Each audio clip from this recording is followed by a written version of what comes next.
En este video vamos a analizar las relaciones que hay entre los elementos de dos conjuntos. Vamos a llamar al conjunto 1 el dominio y el conjunto 2 lo vamos a llamar rango.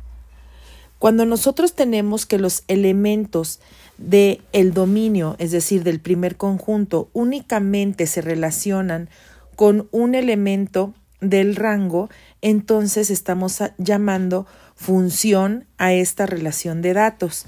Por ejemplo, aquí podemos observar que el elemento hoja se relaciona con -4, que es un elemento del rango, pero solamente se relaciona con un elemento del rango. El elemento silla se relaciona solamente con un elemento del rango, lo mismo árbol se relaciona con un elemento de árbol y el elemento roca se relaciona con un elemento del rango. Cielo se relaciona con un elemento del rango. Por lo tanto, aquí podemos determinar que esto es una función. Vamos a analizar otros ejemplos para ver si son funciones o simplemente son relaciones. En el siguiente ejemplo, tenemos que el elemento -4, que es un elemento del dominio, se relaciona con un elemento del rango. El elemento 3 se relaciona únicamente con un elemento del rango. El elemento 5 se relaciona con un elemento del rango, pero aquí podemos observar que el -7 se relaciona con dos elementos del rango.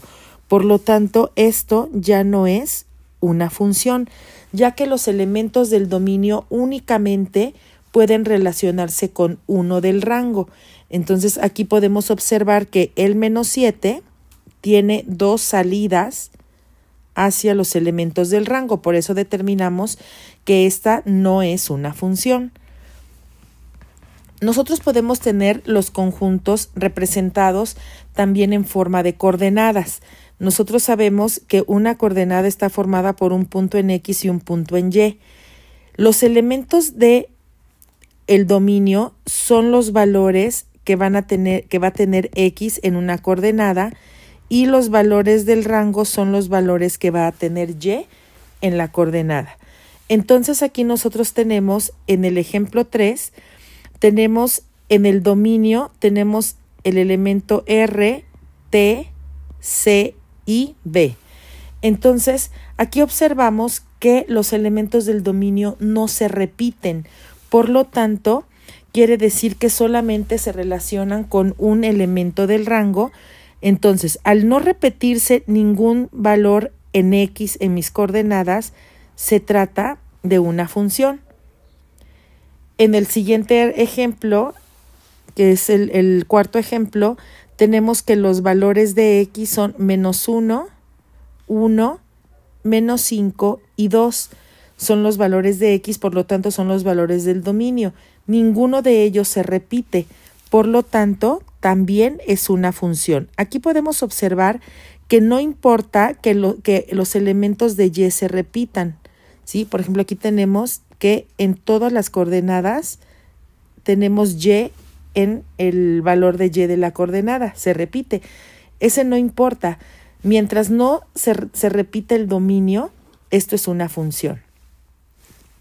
Rápidamente podemos ver del lado derecho otro cuadro de ejemplos y en el primero tenemos que R solamente va hacia un valor del rango, D también, Y, J y X. Todos tienen una sola salida, por lo tanto, esta es una función. En el ejemplo del lado derecho vemos que D tiene una salida únicamente, A tiene una salida, pero X tiene dos salidas. Por lo tanto, esto no es una función, porque aquí el valor del dominio se estaría repitiendo. En las tablas que tenemos en la parte inferior, observamos que tenemos en el dominio el valor de T, X, U y C. Aquí no se repite ningún elemento del dominio. No importa que en el rango se repita V, no importa. Mientras los elementos del dominio no se repitan, entonces nosotros estaríamos hablando de que esta es una función. Del lado derecho tenemos que los elementos del dominio son 1, 8, menos 7, 5 y menos 6. Ningún valor del dominio se repite, ¿sí? No importa que en el rango se repita, por ejemplo, el menos 5.